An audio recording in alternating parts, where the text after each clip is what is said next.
Cette semaine, Tout Trail vous propose une rétrospective du Challenge Saint-Roland 2014.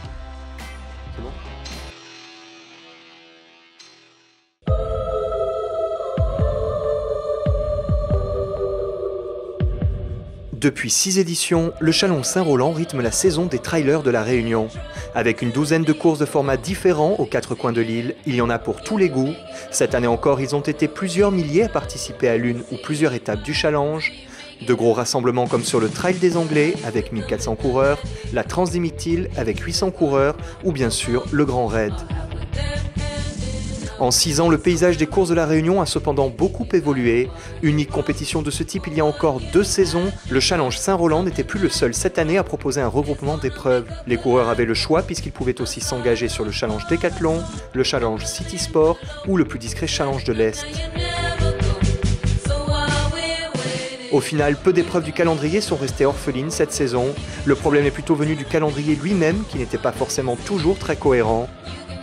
C'est ce qui a porté préjudice à une institution de la course de montagne. Le Cross du Piton des Neiges, l'une des plus anciennes épreuves de l'île, a dû être annulé à la dernière minute par manque de participants. Un mois plus tôt seulement se regroupaient déjà à Sillaos 300 coureurs pour la boucle du Piton des Neiges, mais surtout, ce week-end-là, se déroulait aussi la première édition du Trail de Volcan, qui a réuni d'entrée de jeu 500 participants. Avec l'annulation du Cross du Piton des Neiges, Sillaos perdait ainsi un important rendez-vous sportif et le Challenge Saint-Roland, l'une de ses plus emblématiques étapes. L'autre grosse mauvaise surprise de l'année, c'était aussi l'annulation à la dernière minute de la Cima Salasienne, le dernier gros rassemblement avant le Grand Raid. 2 jours seulement avant la course, une partie du sentier s'est effondrée dans la montée vers le col du Taïbit, côté Sillaos. Sans solution de repli possible, les organisateurs ont été contraints d'annuler purement et simplement la course. C'est d'ailleurs ce même éboulement qui a conduit quelques semaines plus tard les organisateurs du Grand Raid à adopter leur fameux plan B par Elbourg et Salazie.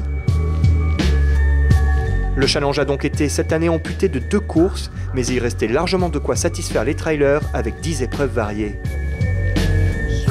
A commencer par la première étape du challenge, le Trail des Anglais qui a réuni 1400 coureurs lancés sur le chemin des Anglais entre la Possession et la Redoute. Une édition moins boueuse que les précédentes qui s'est soldée par un podium féminin parmi les plus resserrés sur une course d'un tel format. Anne-Cécile Delchini, Fatima Ibon et Hortense Beck sont en effet arrivés dans un laps de temps de seulement 10 secondes.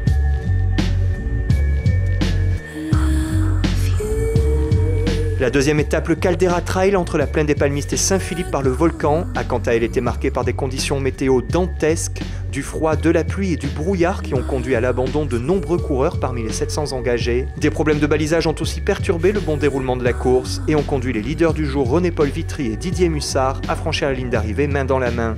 Le Caldera Trail, c'était aussi le grand retour de Marcel Puy qui a terminé à la 2e place. Exit donc le Cross du Piton des Neiges, la 3e étape était une nouvelle venue, le Vertical Run qui proposait pour la première fois un kilomètre vertical dans le challenge. Une course contre la montre, en départ individuel, sur la montée de la Roche Écrite à Grand-Îlette. Et le hasard s'est invité au sommet des résultats puisque le meilleur temps du jour a été atteint par 2 coureurs différents à la seconde près. Yannick Boyer et Juanito Lebon ont en effet tous deux mis 38 minutes et 43 secondes pour avaler les 1000 mètres de dénivelé. Rappelons aussi la présence d'un invité vedette, le métropolitain Matteo Jacquemou, l'un des meilleurs skieurs alpinistes de la planète, auteur du 3e meilleur temps. 4e étape, la course du Géranium dans les Hauts de Saint-Paul servait comme chaque année de cadre au championnat régional de course de montagne. Et l'on retient de cette édition que le champion 2014, Frédéric Duchemin, ne fut pas le meilleur ce jour-là. Fulgence Rakotondrasso, un coureur malgache invité par la Ligue, a en effet remporté la course en terminant 5 minutes plus tôt que Frédéric Duchemin, mais sans pouvoir prétendre au titre de champion.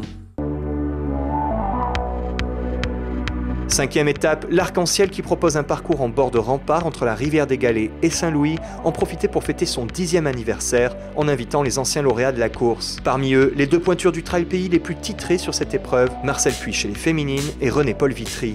2 grandes stars en préparation pour le Grand Raid qui ont su prouver leur suprématie en remportant une nouvelle fois cette épreuve.